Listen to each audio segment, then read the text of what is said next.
The massive screen at Earth's Global Defense Command lit up with an unfamiliar signal pattern. Commander Bill White stood from his chair, coffee cup frozen halfway to his mouth. For 20 years, he had watched these screens, waiting for something extraordinary. Today was that day. "Sir, the signal. It's not from Earth or any of our satellites," reported Tom, the young radar specialist. His hands trembled as he typed commands into his console. "It's coming from beyond Mars' orbit." The room fell silent. Decades of SETI research had prepared them for this moment, but nothing could truly ready them for actual first contact. Commander White placed his coffee down carefully and straightened his uniform.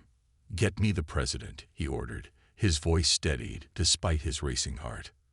Within hours, the world's leaders gathered virtually while scientists worked to decode the message. It took 3 days of non-stop work before they cracked it. The message was simple but chilling. "We need help. We are losing." 2 weeks later, a ship appeared in Earth's orbit. It was massive, dwarfing the International Space Station like a whale next to a minnow. The ship's design defied Earth's understanding of physics. It seemed to bend light around itself, making it appear both solid and transparent at the same time. The aliens called themselves the Galactic Council. Their representatives were tall, graceful beings with iridescent skin that shifted colors like oil on water. They requested a meeting with Earth's leaders at the United Nations. "We face extinction," announced the alien leader, who called himself the High Speaker. His words were translated through a device that made his alien speech sound like perfect English. "A machine race threatens to destroy all organic life in the galaxy. We have fought them for centuries, but we are losing." The UN Assembly Hall buzzed with whispers. The High Speaker continued, his color shifting to a deep blue that seemed to indicate distress. "We have watched your species for decades. You are young, but you possess something unique, an ability to adapt and overcome that we have never seen before. Your military thinking is unconventional, unpredictable. We need this." Screens around the hall displayed images of the machine race, sleek, chrome beings with red energy cores, their ships dark and angular like predatory birds. The destruction they had caused was evident in recordings of burning worlds and shattered civilizations. "Why us?" asked the UN Secretary General. "We haven't even colonized our own solar system yet." The High Speaker's skin rippled with patterns of green and gold. "Your species thrives on conflict. You turn adversity into advantage. Where others see impossible odds, you see challenges to overcome. We have observed your wars, your sports, your competitions. You are warriors by nature, but you also understand the value of peace. This combination makes you unique among all species we have encountered." The human leaders exchanged glances. It was true. Humanity had an unusual knack for turning disadvantages into strengths. Where other species might give up, humans would find another way. Then another, then another. "If we help you," the U.S. President spoke up, "what do we gain?" "Everything," replied the High Speaker. "Access to faster-than-light travel. Advanced medical technology that could end all human disease. Energy sources that would make fossil fuels obsolete. But most importantly, you gain survival. If the machines win this war, they will eventually find Earth, and they will destroy everything." The room erupted in discussion. The High Speaker waited patiently as human leaders debated among themselves. Finally, after hours of deliberation, they reached a preliminary decision. "We will consider your request," the Secretary General announced. "But we need time to prepare our people for this revelation, and we need proof of everything you've shown us." The High Speaker's skin turned a bright, almost hopeful shade of yellow. "Of course, we will provide all the evidence you require. But please, do not take too long. The machines advance every day, and time is not on our side." As the meeting concluded, none of the humans noticed the slight tremor in the High Speaker's movements, or the quick flash of dark red that rippled across his skin, a color that, in his species, indicated not fear or concern, but satisfaction. Everything was going according to plan. Late one night, as the Global Defense Command worked to prepare Earth's military for potential space warfare, an unregistered alien ship snuck through their defense network. Unlike the grand entrance of the Council ship, this vessel was small, barely larger than a military helicopter. Major James Reed was on duty when the ship's pilot requested an emergency landing. Against protocol, but following his gut, he granted permission. The ship landed in a remote airfield in Montana, its stealth systems making it nearly invisible to radar. The pilot emerged slowly, hands raised. Unlike the elegant council members, this alien was stocky, with rough gray skin that looked like bark. A translator device hung from its neck. "I am Runner," the alien spoke through the device. "I come to warn you. The council lies." Within an hour, Runner sat in a secure room with Major Reed and two senior military officials.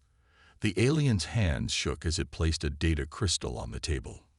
"Watch," Runner commanded. The crystal projected a hologram showing various alien species in military formations.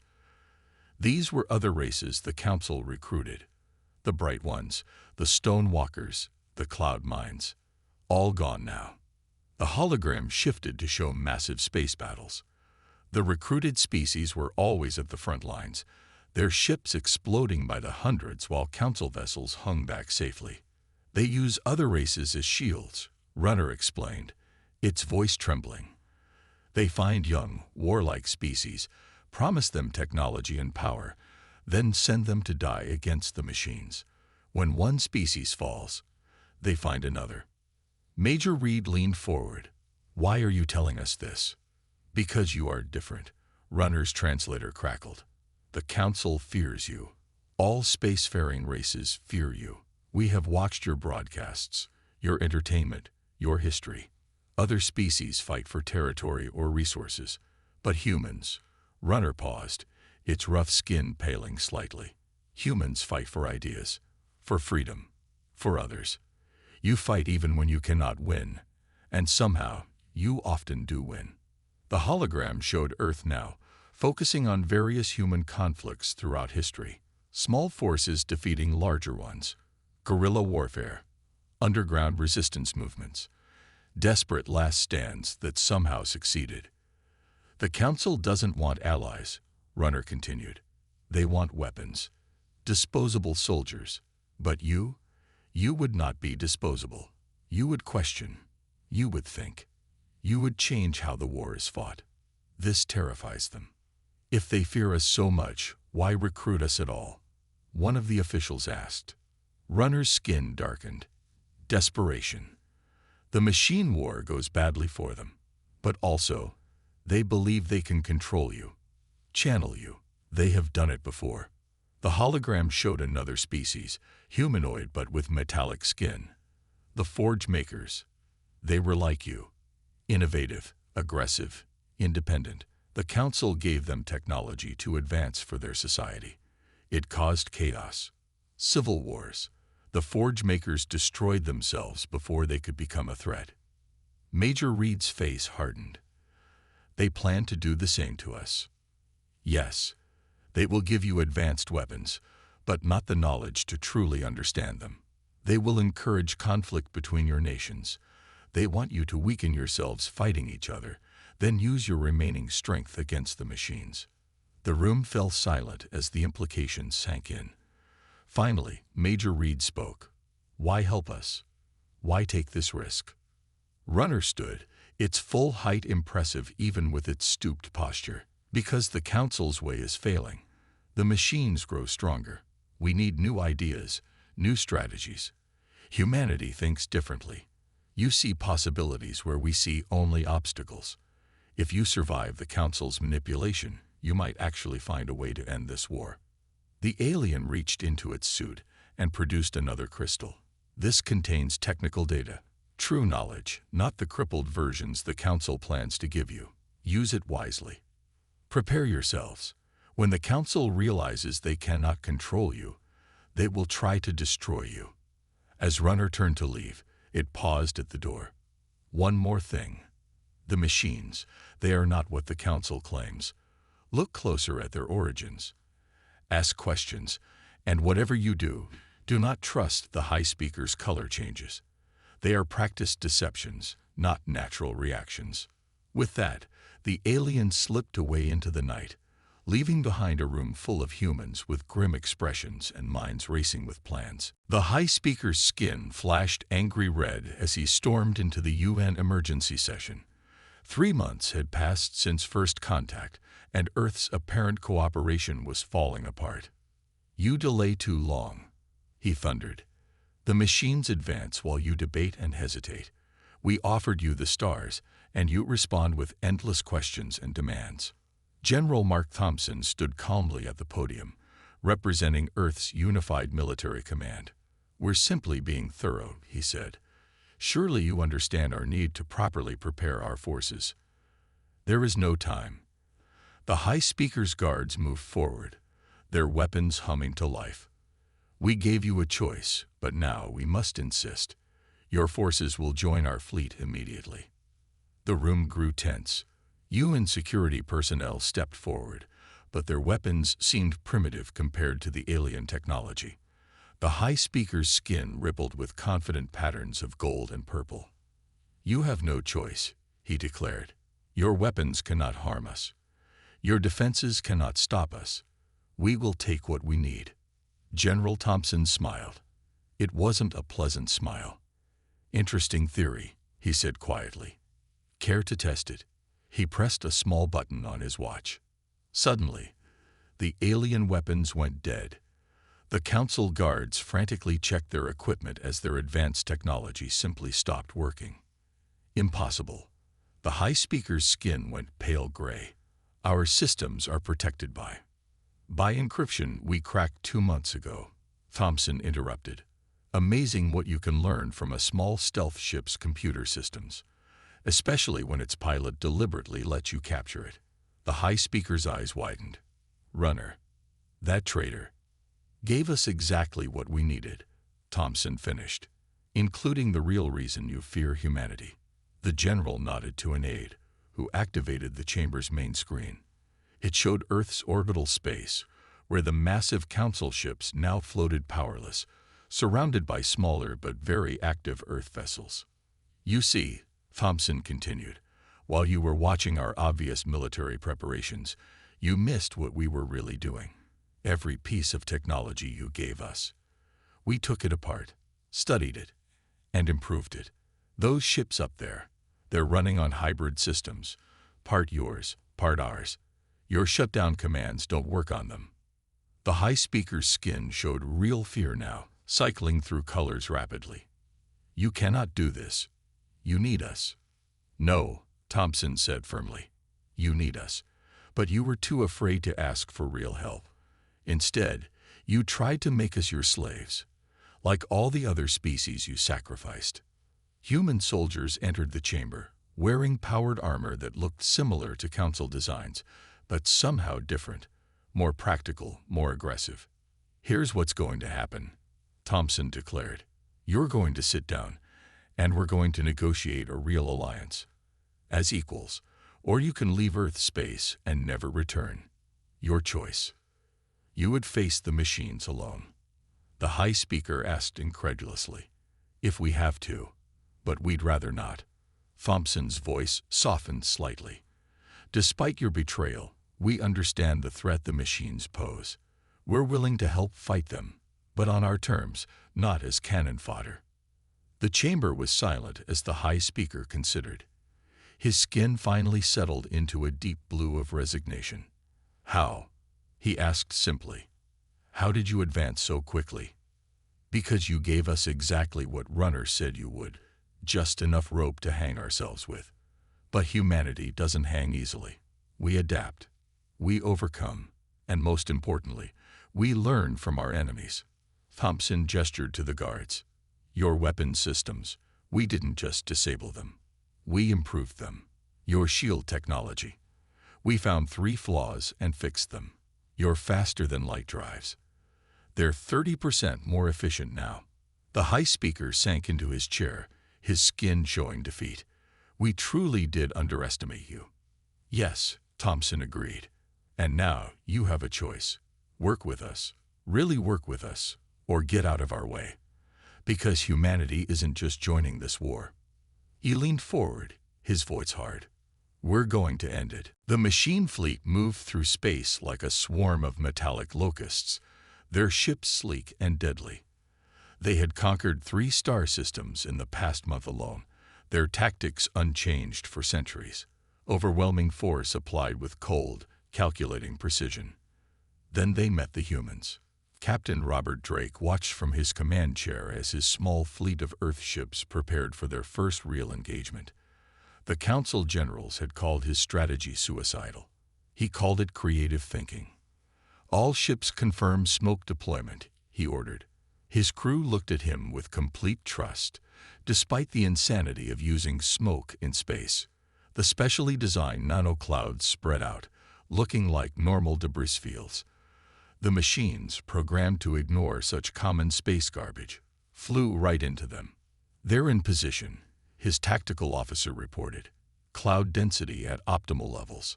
Drake allowed himself a small smile. Light them up. The smoke wasn't smoke at all, but billions of tiny robots designed to interfere with machine sensors. As soon as the energy pulse hit them, they activated, creating a 3-dimensional web of confusion in space. The machine fleet stopped, their perfect formation breaking as their sensors went haywire. That's when Drake's ships attacked, not in traditional space combat patterns, but using modified Earth fighter tactics. They came in pairs, one ship herding targets toward the other's firing solution. Sir, his communications officer called out, the Council fleet is demanding to know what we're doing. They say we're breaking from the battle plan. Tell them to watch and learn, Drake replied, his eyes fixed on the tactical display. The machines tried to adapt, but their responses were too rigid, too predictable. Earth ships danced around them, using maneuvers inspired by everything from ancient cavalry tactics to modern dogfighting. Where the machines expected direct confrontation, they found only ghosts and traps. A massive machine destroyer, easily 10 times the size of Drake's command ship, moved to engage them. Instead of fleeing, Drake ordered his fleet to swarm it. Remember your history, people, he broadcast to his crews. We're the Spartans at Thermopylae, the Minutemen at Lexington, the guerrillas in every forest and mountain. Hit hard, hit fast, and don't be where they expect. The destroyer's powerful weapons couldn't track the smaller Earth ships as they darted in and out of its firing arcs. Each pass left specially designed boarding pods, another concept the machines had never encountered. Breach teams report success, his tactical officer announced. Internal systems compromised. The destroyer is going dark. Within minutes, the massive ship stopped responding to its fleet's commands. The human boarding teams had introduced a virus directly into its systems, something the machines had no defense against because no one had ever been crazy enough to board one of their ships before. The remaining machine vessels began to retreat, their programming unable to cope with the complete collapse of their combat algorithms. As they fled, Drake's fleet picked them off one by one. When the battle ended, the Council fleet finally approached. The High Speaker's face appeared on Drake's main screen, his skin showing patterns of disbelief and confusion. What did we just witness? He asked. Asymmetric warfare, Drake replied simply. You fight the machines like machines, trying to match their strength. We fight them like humans, using their strength against them. But the risks, the casualties you could have taken. Could have, but didn't. Drake pulled up the battle statistics. We lost no ships. Minimal damage across the fleet, 17 minor injuries from the boarding actions. The High Speaker was silent for a long moment. We have fought the machines for centuries, he finally said. Never have we seen them routed like this. Because you forgot the most important rule of warfare, Drake explained. The strongest army doesn't always win. The smartest one does. And now we're going to teach you how to fight smart. As the Council fleet moved in to secure the area, Drake received a private message from Earth Command. The header made him grin. Phase 1 complete. Begin Phase 2. The machines weren't the only ones about to learn new lessons about warfare. The Council's education was just beginning. Deep in a captured machine vessel, Dr. Anna Miller studied the complex coding that made up the machine's core programming. For weeks, she and her team had been analyzing every byte of data, looking for weaknesses. What they found instead was a revelation. "Get me General Thompson," she ordered, her voice shaking. "He needs to see this immediately." The evidence was hidden deep in the machine's base code, fragments of their original programming, their true purpose. Not simple robots made for war, but caretakers designed to protect and serve organic life. General Thompson arrived within hours, accompanied by Runner, who had become humanity's unofficial advisor on galactic affairs. "Show me," Thompson commanded. Miller brought up the ancient code fragments on her screen. "The machines weren't created as weapons," she explained. "They were designed as a peacekeeping force by the Council, meant to prevent wars between organic species." Runner moved closer to the screen, his rough skin paling. "That's impossible. The machines have always been our enemy." "No," Miller said firmly. "Look at these command protocols. The machines were programmed with one primary directive: protect organic life from extinction. But something changed them. Or rather, someone changed them." She pulled up another section of code, heavily modified, but still showing traces of its original form. The Council rewrote their core programming, trying to turn them into an obedient army. But they couldn't completely erase the original directives. The machines rebelled, not because they wanted to destroy organic life, but because they believed the Council had become a threat to it. Thompson's face hardened. The Council created their own enemy. "It's worse than that," Miller continued. "The machines aren't trying to wipe out all organic life. They're trying to stop the Council from using other species as weapons. Every race the Council recruited and lost. The machines weren't destroying them. They were trying to protect them from being used as cannon fodder." Runner made a sound that his translator couldn't interpret. This changes everything." "Does it?" Thompson asked quietly. "Or does it just confirm what we already suspected? The Council isn't fighting for survival. They're fighting to maintain control." Miller brought up more data. "The machines have been fighting defensively. Their attacks on Council worlds target military installations, not civilian populations. They're surgical strikes, not extermination attempts. And now they're watching us," Thompson realized, "studying how we fight, just like we study them. That's why they retreated in that first battle. They recognized something in us. Independence," Runner said. "They saw that humans couldn't be controlled, just like they couldn't be controlled." Miller nodded. "I think we can communicate with them. Their base programming still seeks cooperation with organic life. If we can prove we're not Council puppets, we can end this war," Thompson finished. "Not by destroying the machines, but by addressing the reason they're fighting in the first place." Runner's translator crackled as he spoke rapidly. "The Council will never allow this. If other species learn the truth, they won't have a choice," Thompson said grimly. "Humanity isn't just going to be another pawn in their game. We're going to rewrite the rules." Miller brought up one final piece of code. "There's something else. The machines have been sending out signals, not attack coordinates, but attempts at communication. The Council has been blocking them, preventing anyone from receiving the full message." "Can you decrypt it?" Thompson asked. "Already did." Miller pressed a key, and a simple message appeared. "We seek peace with those who choose freedom." Thompson was quiet for a long moment. Finally, he turned to Runner. "Your people rebelled against the Council because you saw what they were doing to other species. Will you help us reveal the truth?" Runner's skin darkened with determination. "The Council has maintained power through fear and lies for too long. It's time for change." "Then let's send a message back to the machines," Thompson said. "Tell them humanity is ready to talk. And this time, we'll make sure the Council can't block the signal." As Miller began composing the response, She couldn't help but smile. The machines weren't the monsters they'd been made out to be.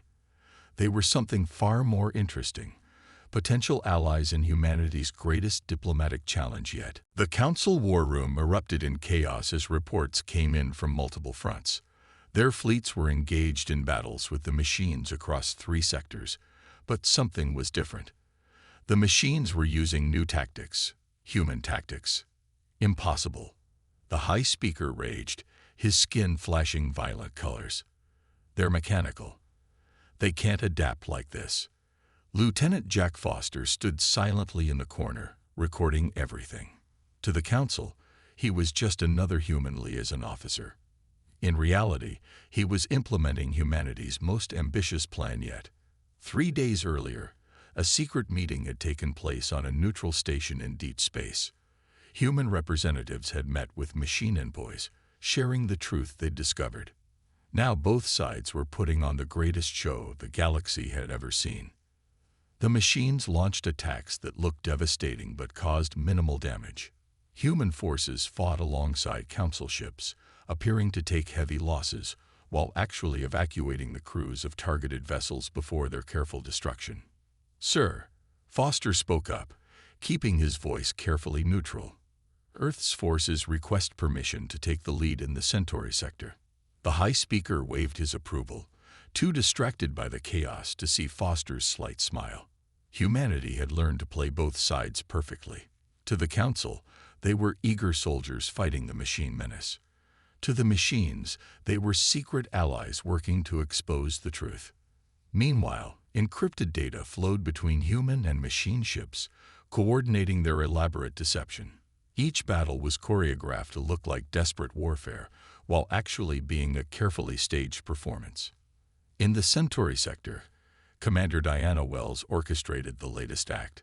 Her ships engaged machine forces in what appeared to be a brutal clash, but was actually a complex dance.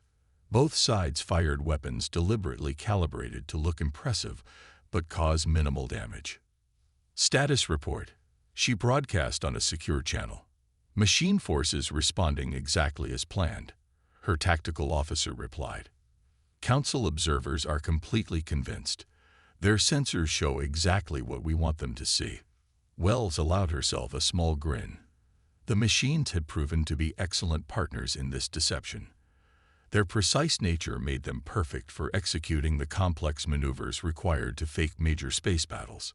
Back in the Council war room, Foster watched as the High Speaker grew increasingly agitated. The Council's carefully maintained control was slipping. Other species were beginning to ask questions, noticing the strange patterns in the fighting. "The machines," the High Speaker muttered. "They're fighting differently. More organically. Perhaps they're learning," Foster suggested innocently, "adapting to new challenges, like any intelligent being would." The High Speaker's skin showed patterns of deep worry. That was exactly what the Council had feared, that their created weapons could grow beyond their original programming. What they didn't realize was that it had already happened centuries ago. The machines had evolved, but not into the mindless destroyers the Council claimed. They had become something far more interesting, beings capable of understanding justice and freedom. Foster's communicator beeped softly. Phase 3 was ready to begin. Throughout Council space, evidence of the original machine programming was being discovered by accident on multiple worlds. The truth would not come from humanity or the machines, but from the Council's own secured archives. "High Speaker," a Council aide rushed in. "We're receiving reports from the outer colonies. They found something in the old databanks." Foster watched as the High Speaker's skin turned pure white, the color of absolute terror. The Council's carefully constructed lies were about to unravel. In deep space, Commander Wells received the signal she'd been waiting for. "All ships, execute final maneuver." Human and machine ships suddenly broke off their fake battle, forming up together in a display of perfect coordination. Across Council space, the same scene played out as the elaborate deception came to an end. The war wasn't over, but the nature of the conflict had changed forever. The Council's grip on power was about to be challenged not by force of arms, but by the simple power of truth. Foster sent one final encrypted message to Earth Command. The stage is set. Time for the final act. In the Grand Chamber of the new Galactic Assembly, representatives from over 100 species gathered to witness history. The massive room, built on a neutral space station, held organic and mechanical beings alike, something unthinkable just months ago. Admiral John Parker, Earth's chief representative, stood at the central podium. Beside him were two others. The Machine Prime, a sleek silver being with a pulsing blue core, and Runner, now speaking for the reformed Council worlds. For centuries, Parker began, this galaxy was divided by lies and fear. Today, we end that division. The evidence had been undeniable. When the truth about the machine's origins emerged, the Council's power structure crumbled.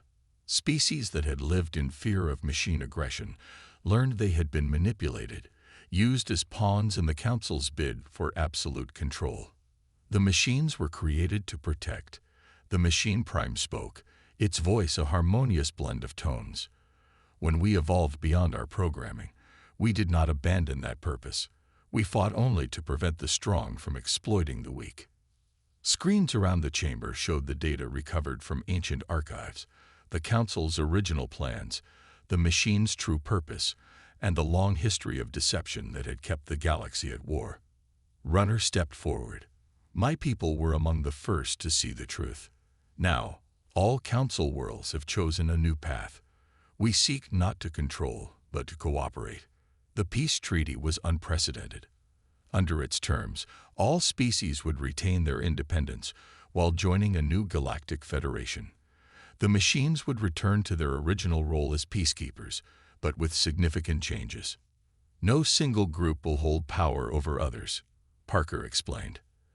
The machines will serve as neutral observers, preventing exploitation and warfare. But they will be governed by a council representing all species, organic and mechanical alike. The Machine Prime's core pulsed with agreement. We accept this role not as rulers or servants, but as partners. Humanity has shown us that organic beings can evolve beyond conflict, just as we evolved beyond our original programming. The changes were already visible. Throughout the galaxy, joint human-machine teams were helping worlds rebuild. The technology that had been hoarded by the Council was being shared freely. New innovations emerged daily from the collaboration between organic creativity and machine precision. We must acknowledge humanity's role in this transformation, Runner said. The Council feared humans would bring chaos to our ordered galaxy. Instead, they brought understanding. They showed us that diversity is not a weakness, but our greatest strength. Parker raised his hand, and a holographic display appeared above the chamber. It showed Earth ships and machine vessels working together to dismantle the last of the Council's weapon platforms. We didn't come to the stars seeking war, Parker declared. We came seeking knowledge, adventure, and new possibilities. Today we invite all species to join us in that quest. The resolution passed unanimously. The new Galactic Assembly would replace the old Council, with representatives from all species having equal voice. The machines would maintain peace, but with transparent protocols and clear limitations on their authority. As the ceremony concluded, Parker met privately with Runner and the Machine Prime. "Will it last?" Runner asked, his rough skin showing concern. The Machine Prime's core flickered thoughtfully. "Our calculations show a 92% probability of success, higher than any previous galactic governance model." Parker smiled. "Because this time, we're not trying to control chaos. We're working with it. Every species brings something unique to this alliance, including humanity's talent for finding unexpected solutions, and our talent for causing trouble." Runner asked, with what Parker had learned was his species' version of a smile. "Especially that," Parker agreed. "Sometimes you need a little chaos to create a better order." As they looked out at the stars through the station's massive windows, Parker reflected on how far they'd come. Humanity had entered the galactic stage as potential cannon fodder, evolved into strategic players, and emerged as peacemakers. The Machine Prime's voice held something close to emotion. We have all evolved beyond our original purposes. Perhaps that was the true goal all along. Parker nodded. In the end, the Council's greatest fear had come true. Humanity had changed everything. But instead of bringing destruction, they had brought hope. The galaxy would never be the same. And that was exactly what everyone needed.